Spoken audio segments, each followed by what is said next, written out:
दादा कश्मीर में। इस प्रकार कईयों के जीवन में परिवर्तन लाने के बाद दादा एकांत के लिए कश्मीर में चले गए। यह बात जुलाई 1936 की है। अपने लौकिक परिवार को भी वे साथ में ले गए। जब बाबा कश्मीर में थे तब उनके कुछ मित्र संबंधी तथा अन्य माताएं कन्याएं जिनमें आत्म जागृति आई थी, बाबा के उसी पुराने मकान में आते रहे और आपस में ज्ञान वार्तालाप भी करते रहे। वे बाबा के साथ पत्र व्यवहार भी करते रहे। उनमें से ध्यानी, किकनी, रुक्मिणी, गोपी और राधे के नाम विशेष तौर पर उल्लेखनीय है।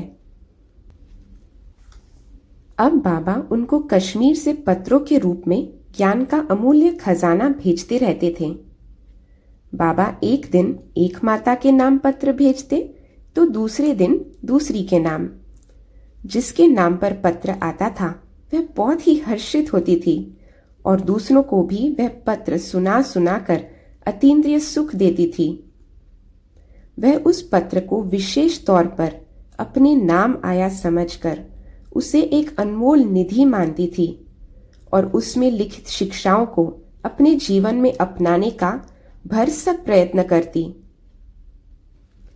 उस समय उस वाणी या ज्ञान पत्र को सत्संग की हर एक बहन अपने पास कॉपी में नोट करती रहती थी और उनको पढ़कर आनंद का अनुभव करती रहती थी।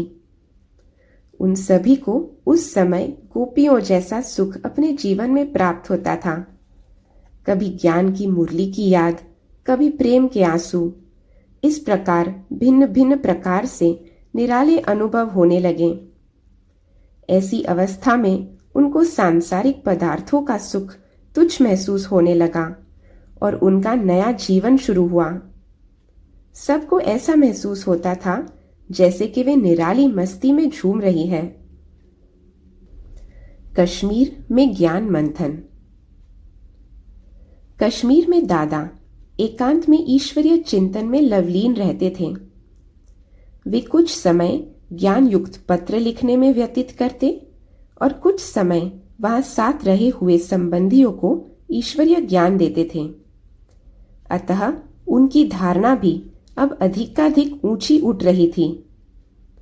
वहां ज्ञान लाभ के बारे में ब्रह्मा कुमारी निर्मल शांता जी, दादा की लौकिक पुत्री, ने लिखा है कि मैं कश्मीर में बाबा के साथ गई थी। वहां भी बाबा हमें ज्ञान सुनाते थे। उसे सुनकर मैंने निर्णय किया कि अब तो मुझे प्रभु की सच्ची गोपी बनना है और अपने जीवन को पवित्र बनाकर विश्व के कल्याण के लिए कार्य करना है। दिनों दिन मुझ में ज्ञान की मस्ती बढ़ती जाती थी। अब मेरी बुद्धि में ज्ञान ही समाया हुआ था। एक दिन की बात है कि मैं घर से बाहर कहाँ जा रही थी कि वहां कश्मीर में आए हुए हमारे एक परिचित व्यक्ति, जिनका नाम रिझुमल था, ने मुझसे एक पहाड़ी का रास्ता पूछा। मैंने ज्ञान की खुमारी में उनसे कहा, आप पहाड़ी का रास्ता पूछते हो या परम धाम का? मेरी ऐसी बातें सुनकर उन्हें बहुत ही आश्चर्य हुआ और उस दिन से लेकर वे भी हमारे यहाँ ज्ञान सुनने के लिए आने लगे। उन्हीं दिनों मैं बाबा के साथ अमरनाथ भी गई थी। हम लोग घोड़ों पर सवार थे। हम रास्ते में ही थे कि बहुत बड़ा तूफान आया। बहुत से लोग तो रास्ते में ही लौटकर वापस चले गए, परंतु बाबा नहीं रुके। उन्होंने कहा कि हमने अपनी मंजिल पर जाना है। मैंने देखा कि बाबा की प्रतिज्ञा हमेशा दृढ़ हुआ करती थी। वे बहुत साहसी थे और मार्ग की कठिनाइयों से कभी न घबराते थे। आखिर हम वहां पहुंचे। हालांकि उस दिन बाबा बहुत साधारण वेशभूषा में थे, तो भी पुजारी लोगों ने बाबा को देखकर समझा कि वे कोई राजा है। बाबा ने उनसे पूछा कि वह बर्फ का लिंग कैसे बनता है। पहले तो वे यह भेद बताने में आनाकानी करने लगे, परंतु उन्होंने दादा को कोई राजा समझकर आखिर सब भेद बता ही दिए थे। हैदराबाद में सत्संग में दिनों दिन वृद्धि।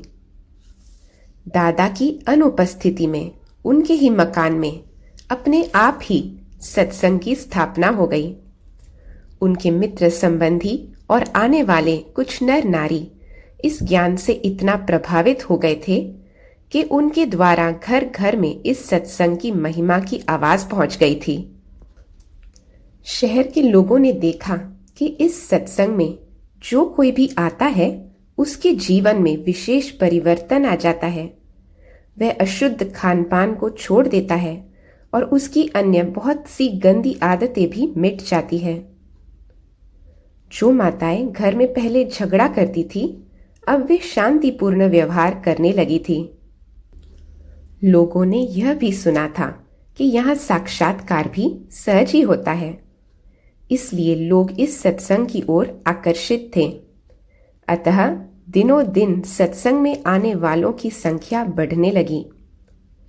अब लगभग 300 माताएं, कन्याएं तथा भाई प्रतिदिन आने लगे। वहां प्रोग्राम यह चलता था कि दादा कश्मीर से जो ज्ञान युक्त गीत बनाकर भेजते थे, पहले तो सभी मिलजुल कर वे गीत गाते थे।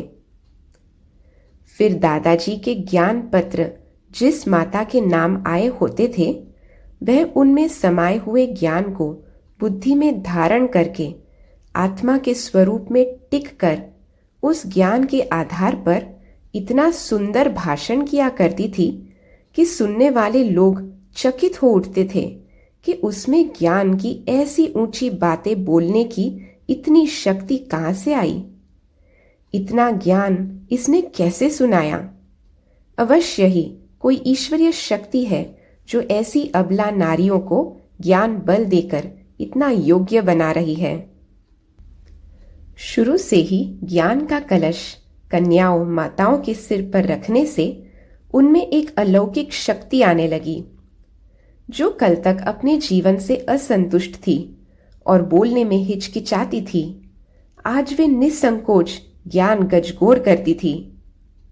12-14 वर्ष की छोटी छोटी कुमारियां भी बहुत सुंदर भाषण विकारों को जीतने के विषय पर अथवा मन को तथा इंद्रियों को वश करने के विषय पर किया करती थी।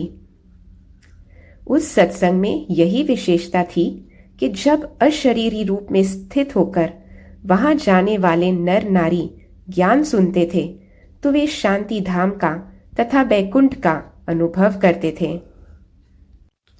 दादा ओम बाबा जब कश्मीर से लौटे तो उन्होंने देखा कि सत्संग में आने वालों की संख्या में काफी वृद्धि हो गई है।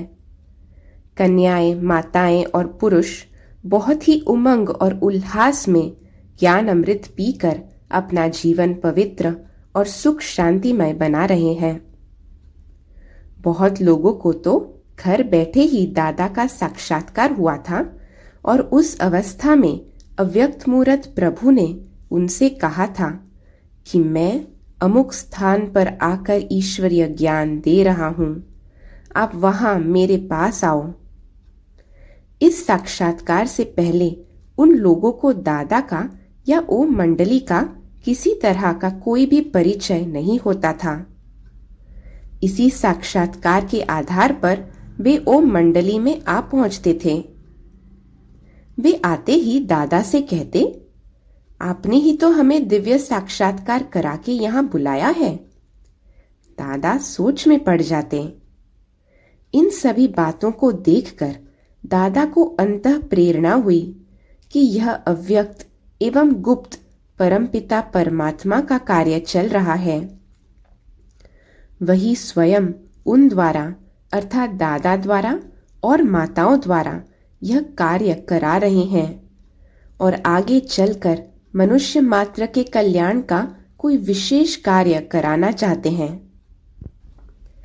हम बता आए हैं कि सत्संग में आने वाले कई भाई बहन ऐसे थे जिन्होंने दादाजी की अनुपस्थिति में आना शुरू किया था।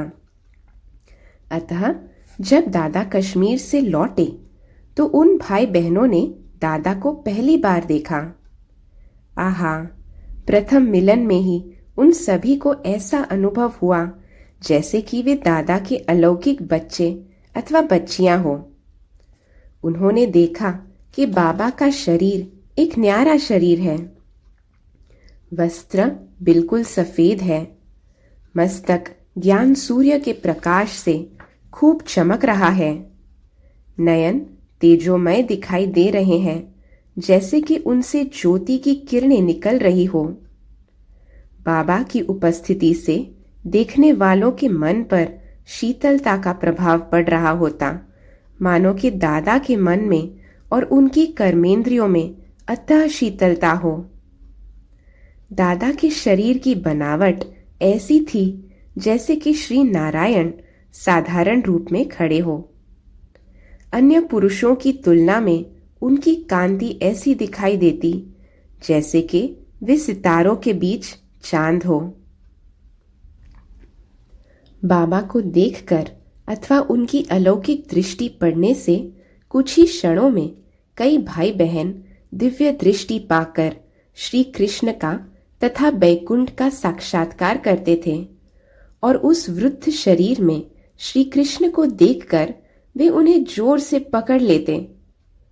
बहुत बार बाबा उन बच्चियों से छुटकारा पाने के लिए वहां से हट जाते और छिप जाते, परंतु जो बहनें अथवा भाई दिव्य दृष्टि द्वारा साक्षात्कार कर रहे होते थे, वे चर्म चक्षु बंद होने पर बाबा को दिव्य चक्षु द्वारा ढूंढ लेते और अतीन्द्रिय सुख में फूले न समाकर श्री कृष्ण के अव्यक्त रूप को देखते हुए रास रचाते रहते। आनंदमय अवस्था में वे कई बार ये मधुर सामूहिक गीत भी गाते थे।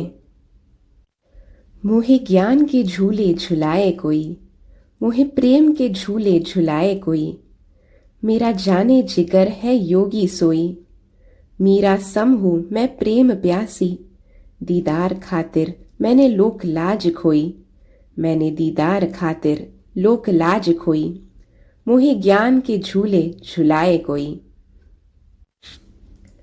बचपन में भी दिव्य साक्षात्कार। छोटी आयु के बच्चों को और बच्चियों को भी साक्षात्कार होते थे। इस विषय में ब्रह्मा कुमारी हृदय मोहिनी जी, जो कि वर्तमान समय ईश्वरीय विश्वविद्यालय की सह मुख्य प्रशासिका तथा दिल्ली जोन की इंचार्ज है और जिन्हें कि अब भी दिव्य साक्षात्कार होते हैं, लिखती हैं, एक दिन की बात है कि ओम बाबा को हमारे लौकिक मित्र संबंधियों ने अपने घर में सत्संग के लिए निमंत्रण देकर बुलाया था। कृपालु बाबा अपने बच्चों के कहने पर आ पधारे। रोज ही सायंकाल को सत्संग होता था, जहां कुछ ज्ञान युक्त गीत, ओम की ध्वनि और व्याख्यान चलते रहते थे। मेरी लौकिक माताजी ब्रह्मा कुमारी धैर्य पुष्पा ऑलराउंडर दिल्ली जोन की इंचार्ज थी, को ईश्वर प्राप्ति की बहुत ही तीव्र इच्छा थी। वे प्रतिदिन सत्संग में जाया करती थी। मैं तब लगभग 9 वर्ष की थी और घूमने फिरने तथा पढ़ने में ही मगन रहती थी, इसलिए धर्म की बातों की ओर मेरा ध्यान नहीं गया था। मैं माँ के साथ ही 2-3 बार सत्संग में जाती रही, परंतु वहां भी खेल कूद में ही सत्संग का समय व्यतीत कर देती थी। परंतु एक दिन विचित्र ही बात हुई। मैं सत्संग के स्थान पर बैठे बैठे अचानक ही ध्यान अवस्था में चली गई। मेरे आसपास जो माताएं बैठी थी, उन सब ने यह सोचा कि शायद यह सो रही है, परंतु काफी समय से एक ही आसन पर स्थिर बैठे देखकर कुछ एक का मेरी ओर ध्यान गया। जब मैं ध्यानावस्था से उतरी तब ऐसा उन्होंने मुझे बताया। मैं तो इस संसार से परे दूसरे लोक का अनुभव कर रही थी। मैंने क्या देखा कि एक बहुत बड़ा हॉल है, जिसकी सजावट ऐसी सुंदर है कि कलयुगी संसार में वैसी मिलना असंभव है। ऐसे सुंदर हॉल में लगभग 10 वर्ष की आयु वाले सजे सजाए मोहिनी मूरत श्री कृष्ण अपनी उंगली से मुझे इशारा कर रहे थे कि आओ मेरे साथ रास करो। जब मैं ध्यान अवस्था से उतरी और स्वयं को शरीर में महसूस करने लगी तो मैं अपने आसपास कुछ माताओं को बैठी देखकर घबरा गई और खूब रोने लगी। मैंने सोचा कि पता नहीं मुझे क्या हो गया है जो ये सब मुझे देख रही है। मेरी लौकिक माता और अन्य संबंधियों ने बहुत प्यार से मुझसे पूछा, तुमने क्या देखा? मैंने कभी भी श्री कृष्ण की मूर्ति की ओर विशेष ध्यान नहीं दिया था, अतः मुझे उनके बारे में यह ज्ञान नहीं था कि ये कौन है। अतएव मैं यह वर्णन नहीं कर सकती थी कि किसको देखा। मैंने अनिश्चित सी भाषा में यही कहा कि कोई बहुत सुंदर और बहुत ही सजा हुआ, बहुत ही अच्छा था और मुझे ऐसे ऐसे बुला रहा था। बचपन की अनजान सी अवस्था में मैंने कुछ वर्णन किया। मेरी लौकिक माता गीता पाठी थी। वे समझ गई कि मुझे श्री कृष्ण या किसी देवता का ही साक्षात्कार हुआ है। इसी कारण श्री कृष्ण और श्री राम के चित्र लाकर मुझे दिखाने लगी और पूछने लगी, क्या ये थे? परंतु मेरे लिए कठिनाई यह थी कि चित्रकार इन देवताओं के जो चित्र बनाते हैं वे कोई वास्तविक चित्र नहीं होते हैं। चित्रकार तो अपने भाव प्रकट करने के लिए जैसा बना सकते हैं वैसा बनाते हैं। उन चित्रकारों ने साक्षात्कार तो किया नहीं होता, इसलिए वे सच्चा चित्र तो बना नहीं सकते। अब मुझे दिव्य दृष्टि द्वारा वास्तविक रूप का जो साक्षात्कार हुआ था उसकी तुलना में तो यह चित्र बिल्कुल ही नीरस और कृत्रिम लगते थे। अतः मेरे लिए तो उस दिन यह कहना कठिन था कि यह श्री कृष्ण का चित्र है।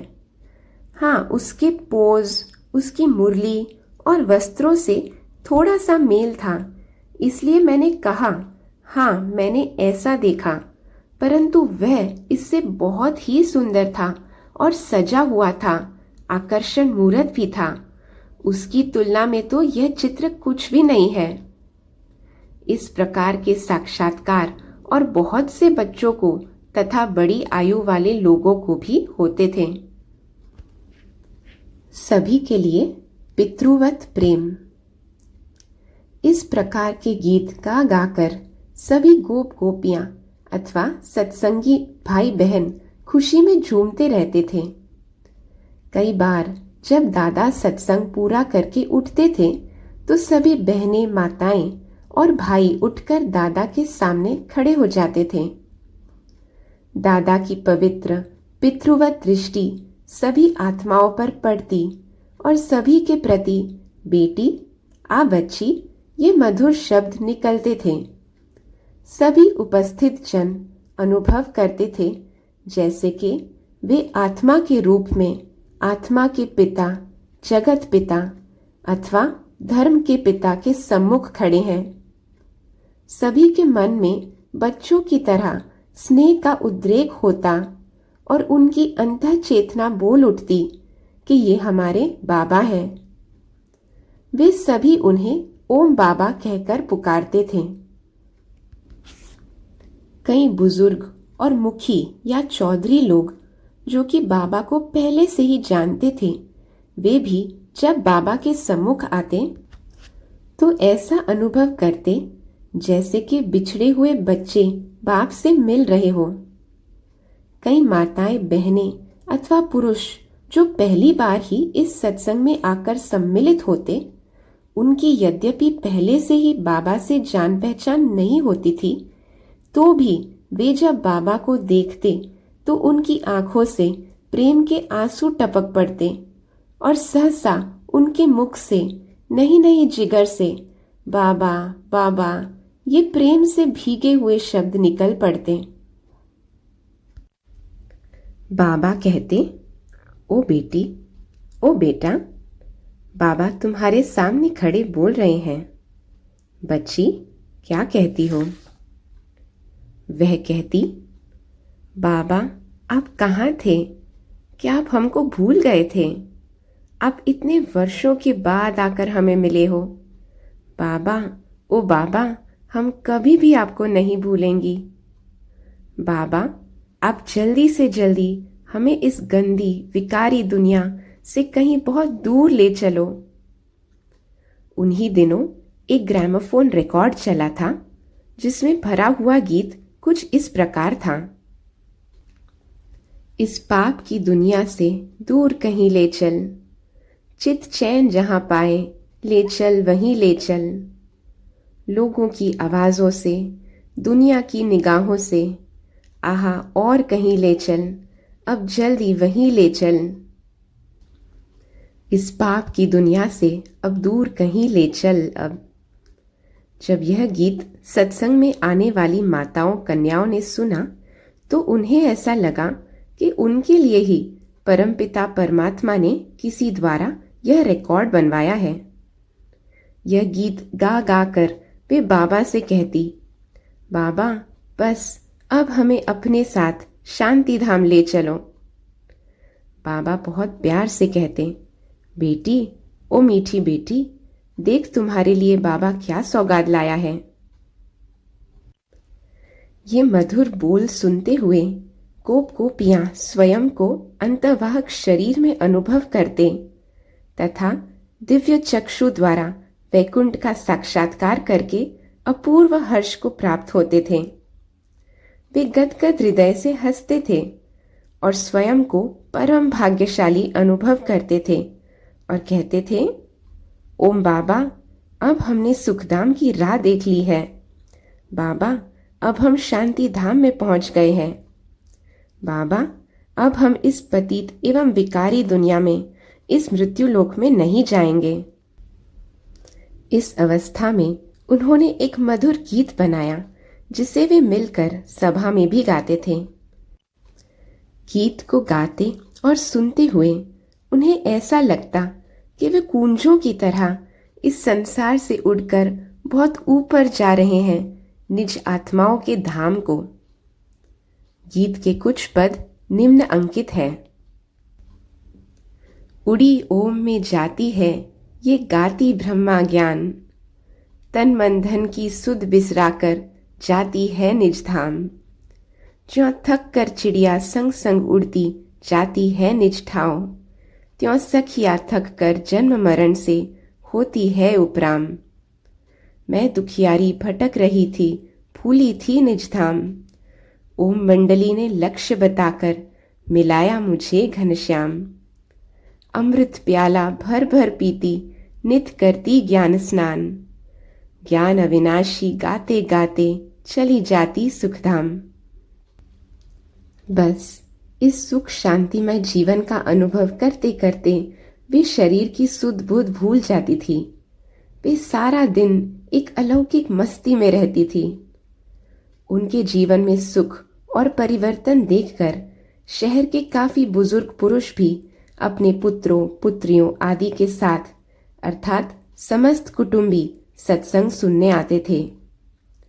उनमें भाई रिजुमल जी, भाई रत्नचंद जी, भाई दयाराम जी और बाद में भाई विश्व किशोर जी भी थे, जो कि हैदराबाद के प्रसिद्ध व्यक्तियों में से थे और सपरिवार ज्ञान रत्नों की खुशी में और ज्ञान अमृत तथा पवित्रता के नशे में उमंग में चल रहे थे।